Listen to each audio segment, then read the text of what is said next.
Hi there everybody, it's Verity here from inkybutterfly.com. Thank you very much for joining me again today for another card making tutorial. So you may remember I was doing a bit of a series on doing these colour challenges and stuff. So those actually came to an end, but we've got a little bit of a, I don't know, I want to call it a competition, but just a challenge. That's it, a challenge, that's what it is. Just for fun and stuff. In the team, and my upline just set the whole team this challenge to use these three colours for a project. Okay, so it's a real perk when you're a demonstrator. You just become part of this community, and we can set out these challenges for each other and have a bit of fun with our products. But I thought I'd share what I made with you guys. Okay, so these are the ones that we are using. So we've got our nice bright flirty flamingo there, and then the subtles, Highland Heather and Mint Macaron. Okay, so what did I make? Well, as the new mini catalogue is in full swing, I thought, well, can I use these colours to make a Christmas card? And this was the result. Okay, so for this I've used the Merry Moments bundle. This is the stamp set, stylised poinsettia. There, very pretty, loads of foliage and bits and bobs that we can use there as well, and some very nice sentiments. Okay, so they're very useful. So the bundle actually comes with a set of dies and a dynamic embossing folder. So we do have a dynamic embossing folder in the annual catalogue, which I have shown you before. So there's a set of dies. There's a couple missing there because they're the poinsettia dies. You can probably just see the imprint of those in there. I just run these through my machine and just make an impression so that I can see where the dies need to go, because quite often it's very difficult to get them back on the sheet exactly where they're supposed to be. So we've got some really pretty dies. This big die in itself is very pretty and will cut out a very nice decorative element for you, but you can combine it with the embossing folder. So I have the embossing Stampin Up logo to the front, get it the right way around. She says, immediately getting it the wrong way around. No, that's it. But the die fits into the embossing folder. It's designed to work with the embossing folder. So ordinarily you wouldn't put dies through a die cut machine inside an embossing folder. You would damage it, but this has been designed to fit together with that with the embossing folder. Okay, so do not do this with any of your other ones. This is specifically for these dynamic embossing folders. So I've just what I've done is just put the merest dab of some sealed stamping seal on there, which means that I can actually temporarily adhere that inside there, put my cardstock in, and I can cut and emboss that cardstock at the same time. How awesome is that? Okay, and then we've got some other bits and bobs in there for all the other images. Okay, so let's get cracking, shall we? And as we've got this set up, let's get our cardstock done. Okay, got various bits of cardstock to hand to use throughout this process. So he's going to cut out an outline, so it's not going to matter too much if this isn't too straight. I just want to make sure that it actually covers the cutting lines of the die, particularly on the sides there. Okay, so this is one of the thick folders, so we're going to use our cut and emboss machine using the embossing sandwich. So we're going to take out our thin die adapters and cutting plates and replace that with our number 4, our 3D embossing plate. I'm going to run that through the machine, get that embossed.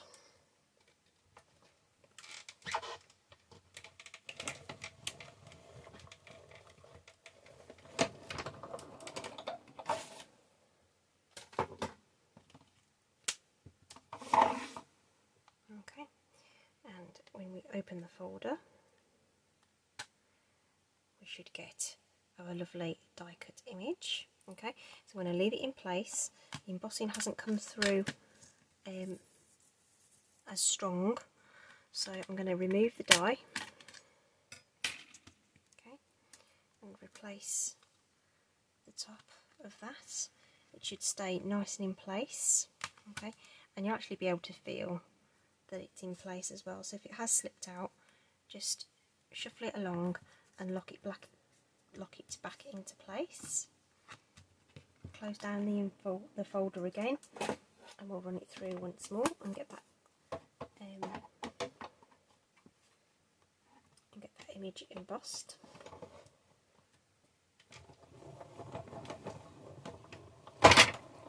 Ooh, out through the end. Okay, and so the when you use a little bit of seal on there, if the glue lingers, then you'll get the card will stick a bit. So there we go, we've got a cut and embossed image, okay, which we can now just tease out of there. A few little pieces just to poke out here and there, but we're just going to get that out nice and gently, okay, and we can move on to the next stage of our card. Okay, so I'll do that and I'll come back to you in a moment. So here's our cut and embossed panel. Really pretty, lots of detail in there, which is really fabulous. So with the colour challenge, I'm going to apply some ink to that to colour it.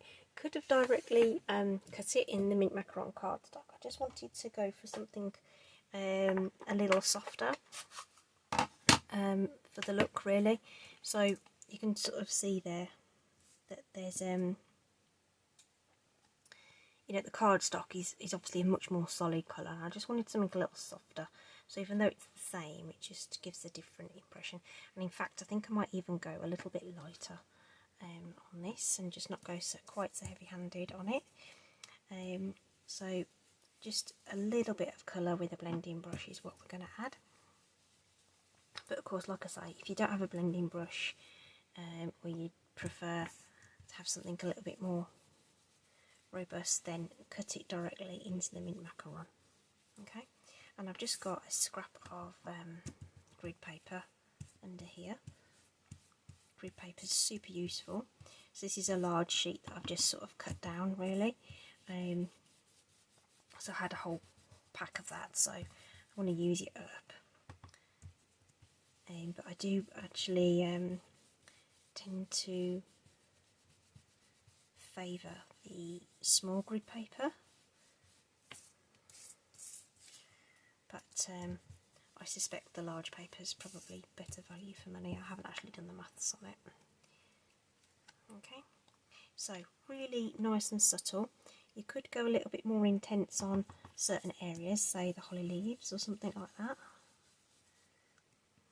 just to sort of give some additional depth to certain parts if you wanted. Okay, to give it a bit more of an organic look.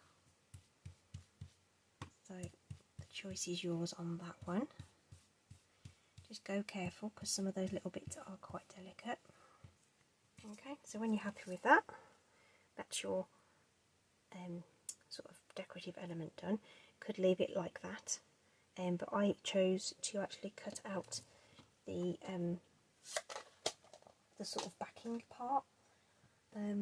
So this die is almost like a shadow die for it, and I just felt like it gave it some rigidity even, and just sort of lifted it from the background. Okay, so I'm just going to run that through. This is a nice open shape. It's going to take moments to run through. The embossing machine, cutting emboss machine, just with the normal sandwich. Number one, base platform. Number two is your thin die sort of adapter plate, and then 2 number 3 plates, your cutting plates. And that just comes apart like that. Very, very easy. Just replacing that onto its carrier sheet before it goes walkabout.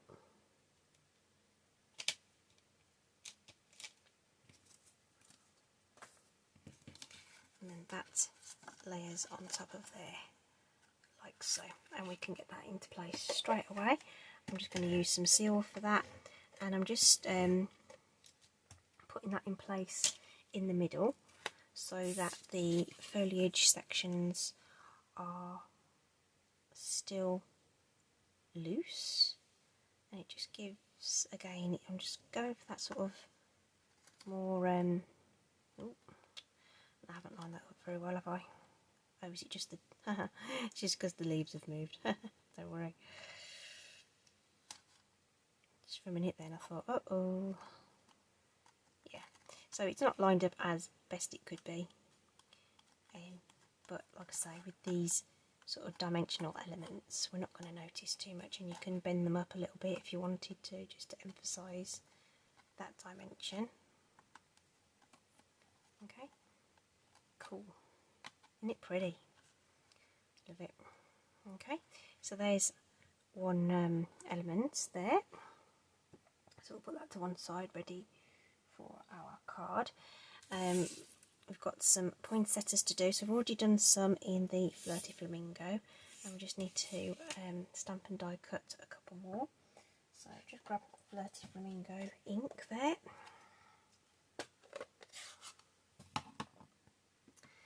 So you could use these images on their own. I chose to add them both and give them the layered looks. The poinsettias are really layered flowers, aren't they? They're super pretty actually. Super pretty. And again, these can just be die cut very, very simply. They are drawn with quite a distinctive shape, so there's like a crooked petal on this bit which lines up beautifully with the die, so just take your time and just position that. A bit of low tack tape on there. Same with this one, we've got this sort of curvy wibbly sort of petal which lines up beautifully. If lining up dies isn't your forte, what you can do is just sort of put a little mark on your die and highlight one of your petals with a permanent marker or something, and do the same on your stamp. It won't hurt, and then you'll know how to orientate your stamps and then put your dies on top.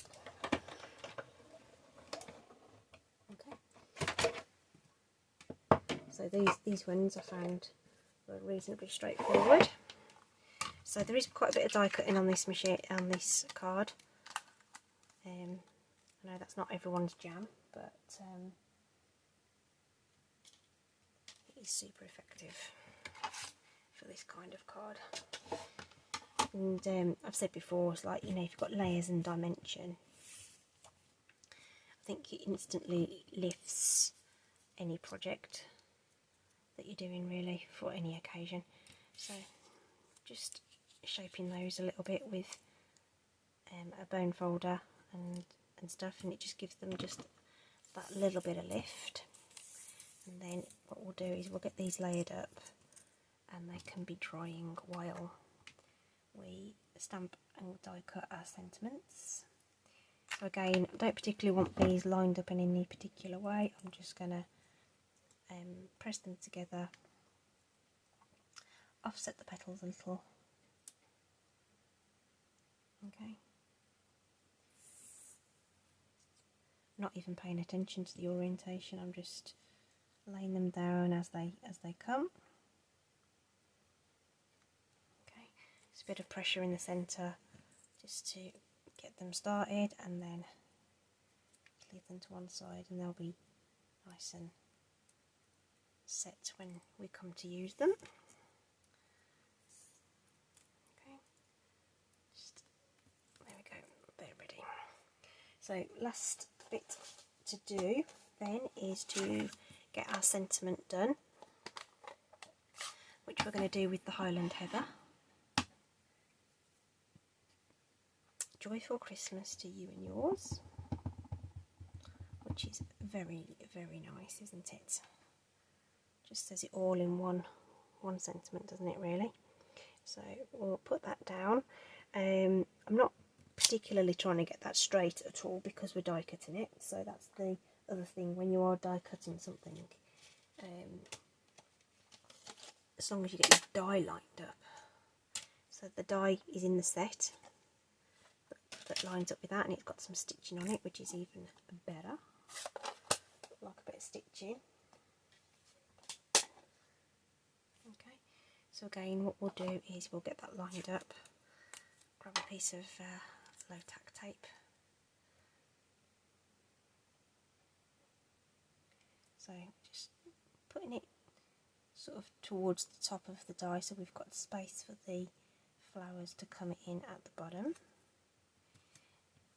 I've chosen not to add any additional foliage. I figured that there was enough on the background for that.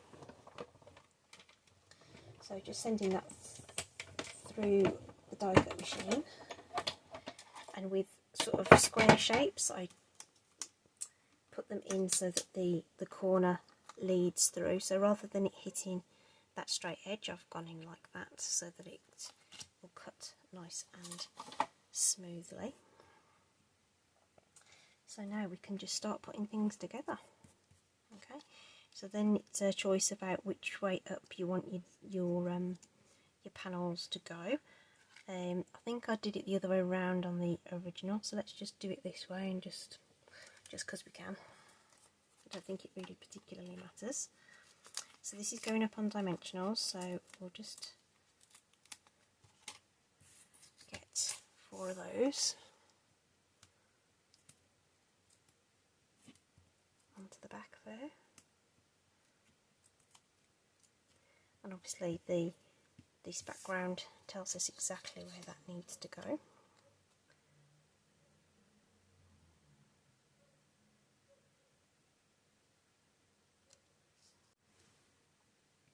I'm going to use Highland Heather as the card base there. So just looking to try and get that central on the card, particularly at the sides, before I press it down and in place, but at the same time want that rectangular panel in the middle to be straight. So that looks okay to me. Okay. So having that Highland Heather really gives it a different look. So for our blooms then, I'm going to put these 2 down first at either side. There's quite a lot of texture going on underneath there, so you may want to just hold those in place just for a minute or 2. Well, a few seconds, not a minute or 2. I should be here all day. And then the last one we're going to actually put onto a dimensional, just to lift it from the rest of the crowd.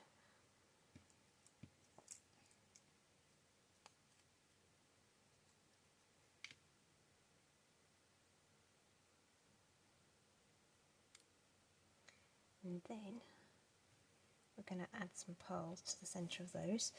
So the centre poinsettias have like this sort of clustered thing. So what I'm going to do is actually put 3 pearls into the middle of each of these, if it'll come off the carrier sheet.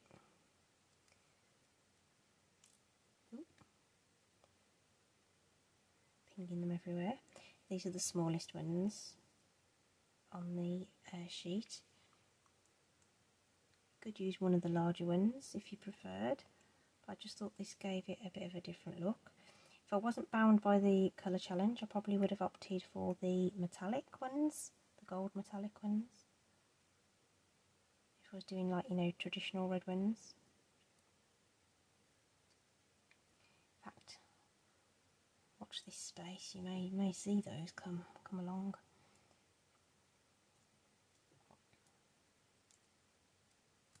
Ooh. Little pearls are not behaving themselves today. Isn't that cute?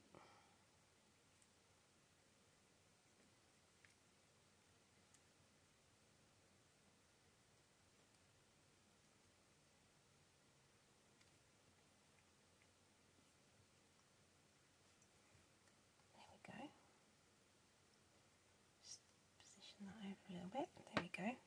Just make sure they're firmly pressed down. Isn't that cute? Ooh, I'm actually quite liking that Highland Heather in the background. Now, I reckon Audrey will go yes.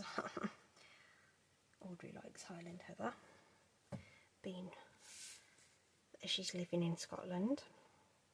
What do you think then? I think those have turned out very nicely. I like both, but I don't know whether this one has a bit more punch by bringing in that other colour really. Love to know what you think. Hope you've enjoyed that. Hope you want to give it a go. Yeah, cool. Links are in the description. If there's anything you want to take another look at in the online store, so have a look at those. And if, of course, if you want to purchase anything, just drop them into your basket. I'd love to have you shop with me. And don't forget that we've got Celebration on, so let me just check how much this bundle is. It's on page 43 of the catalogue, by the way. This bundle is, yep, £50, so you'd qualify for a free Celebration item if you purchased that bundle as well. Okay, so loads and loads of free items up for grabs should you wish to take advantage of that too. Okay, super duper, I'll leave it with you. Hope you're all doing okay, and I'll see you soon. Bye.